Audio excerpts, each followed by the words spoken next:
English grammar के इस class में आज की हमारी टॉपिक है इंडेफिनिट प्रोनाउन। लास्ट क्लास में हमने प्रोनाउन और उसके टाइप्स के बारे में डिस्कस किया। प्रोनाउन कितने तरह के होते हैं, उसका यूज़ कैसे किया जाता है। उन्हीं एक टाइप में से इंडेफिनिट प्रोनाउन पर आज हम डिस्क्रिप्टिव डिस्कस करेंगे। तो इंडेफिनिट प्रोनाउन क्या होता है? What is an indefinite pronoun? Indefinite pronoun यानी कि ऐसे पर्सन, ऐसे प्लेस, ऐसी चीज़ की तरफ बताना जिसके बारे में कुछ डेफिनिट नॉलेज न हो, जो पार्टिकुलर न हो। जैसे someone has come to me, यानी कोई मेरे पास आया है। कोई पर्सन अनजान है, अजनबी है, यानी कोई ऐसा पर्सन, अनजान और अजनबी होना ये कंपलसरी नहीं, लेकिन जिसके बारे में नॉलेज नहीं वो पर्सन आया है। अगर जिसके बारे में नॉलेज रहेगा तो mister Sharma has come to me, यानी वो मेरे पास आए। लेकिन कोई मेरे पास आया, कोई है जो आया है। तो सबसे पहले हम 4 वर्ड लिखते हैं और उसे समझते हैं।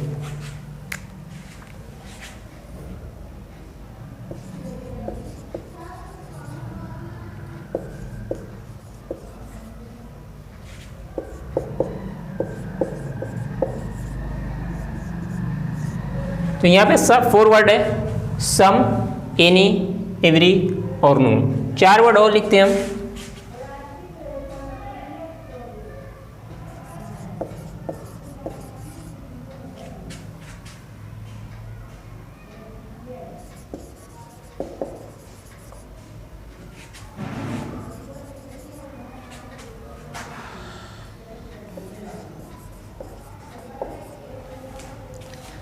तो ये क्या हो गया?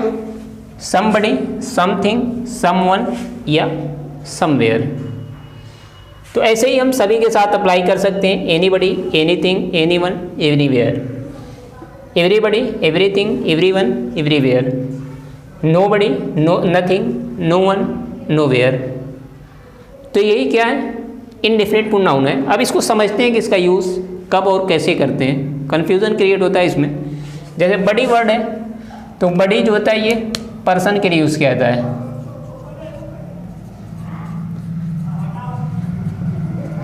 थिंग जो है वस्तु के लिए होता है, और वन ये भी पर्सन के लिए हो जाता है, और वेयर ये क्या होता है? प्लेस के लिए, जगह के लिए यूज़ किया जाता है। तो अब इसको देखते हैं कि अलग अलग इसको हम डिवाइड कर लेते हैं। जैसे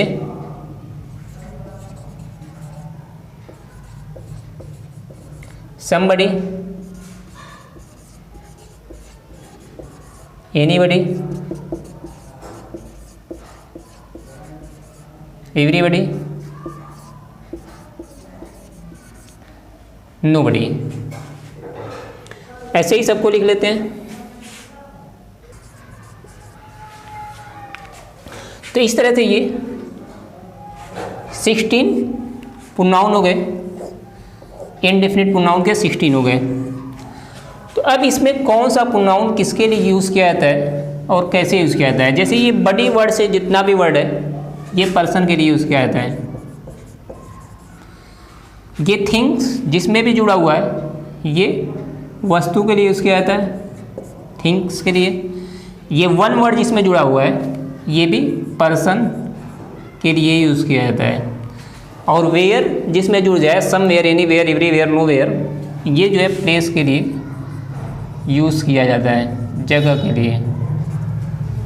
तो इस तरह से ये क्लियर हो गया कि कौन जगह के लिए यूज़ किया जाता है, कौन पर्सन के लिए और कौन वस्तु के लिए। जिसमें थिंग जुड़ जाए वस्तु के लिए, वेयर जुड़ जाए प्लेस के लिए, वन या बड़ी जुड़ जाए तो वो पर्सन के लिए यूज़ किया जाता है। लेकिन बड़ी अगर मान लीजिए कि समबडी है और समवन है, ये दोनों पर्सन के लिए यूज़ किया जाता है, तो डिफरेंस क्या होता है इसमें? डिफरेंस बहुत नहीं होता है। समवन की जगह समबडी भी लिख सकते हैं। लेकिन अगर मौजूद लोगों में एड्रेस करना है लोगों को तो वहाँ पे समबडी का यूज़ करते हैं जनरली। अगर जो मौजूद नहीं, जैसे someone is knocking the door, कोई दरवाज़ा खटखटा रहा है, यहाँ पे कोई मौजूद नहीं, लेकिन ये कहा जाए someone has stolen my book, someone had stolen my book, तो यहाँ पर क्या है, मौजूद लोगों में से किसी ने मेरी पुस्तक चुरा ली है, तो वहाँ पे बड़ी का यूज़ करेंगे।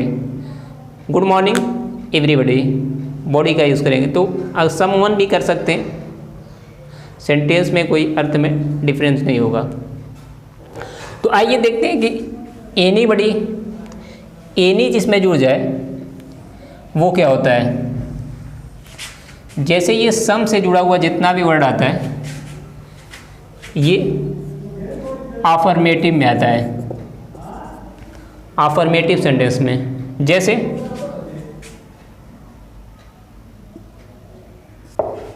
somebody has gone from here, यानी कोई यहाँ से चला गया है। somebody has gone from here, इसको ये भी लिख सकते हैं someone has gone from here। लेकिन anybody का मतलब भी क्या होता है, कोई होता है, और someone का मतलब भी कोई होता है।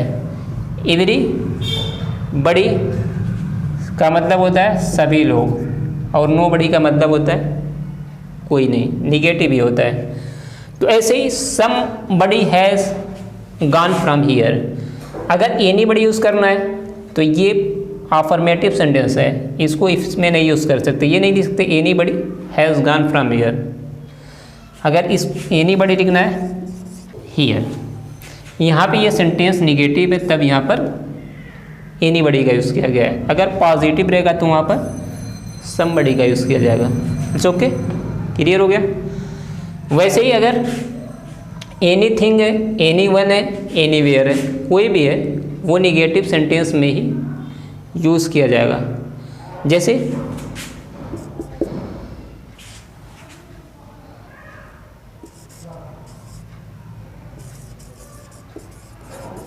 आई had not gone anywhere, I had not gone anywhere, यानी मैं कहीं नहीं गया था, मैं कहीं नहीं गया था। चूँकि ये निगेटिव सेंटेंस है इसलिए इसमें एनी वेयर का यूज़ किया गया है। ठीक है, तो एनी जिसमें भी आएगा वो निगेटिव सेंटेंस में ही नॉट के साथ ही यूज़ किया जाएगा। अगर नोबडी है, नथिंग है, नो वन है, नो वेयर है, तो ये ऑलरेडी निगेटिव वर्ड होता है, ये निगेटिव सेंटेंस होता ही है, उसमें नो या नॉट नहीं आएगा। जैसे अगर ये जो सेंटेंस लिखा गया है नोबडी हैज़ गॉन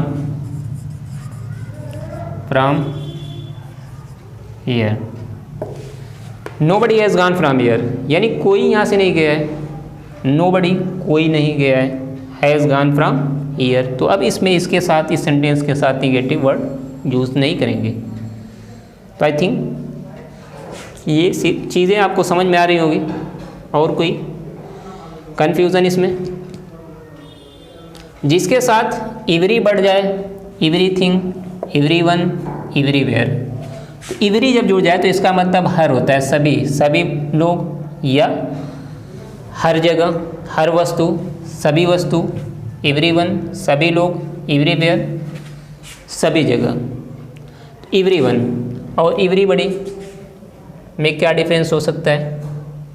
जैसे समबडी और समवन में जो डिफरेंस होता है वही एवरीबॉडी और एवरीवन में डिफरेंस होता है। ठीक है, तो आई थिंक इंडेफिनिट प्रोनाउन आपको ये जो टॉपिक क्लियर हो चुकी होगी। अब इसमें कोई कन्फ्यूज़न नहीं बचना चाहिए। अगर फिर भी कोई कन्फ्यूज़न होता है तो कमेंट बॉक्स में लिखकर आप इसका सजेशन पा सकते हैं। Thank you.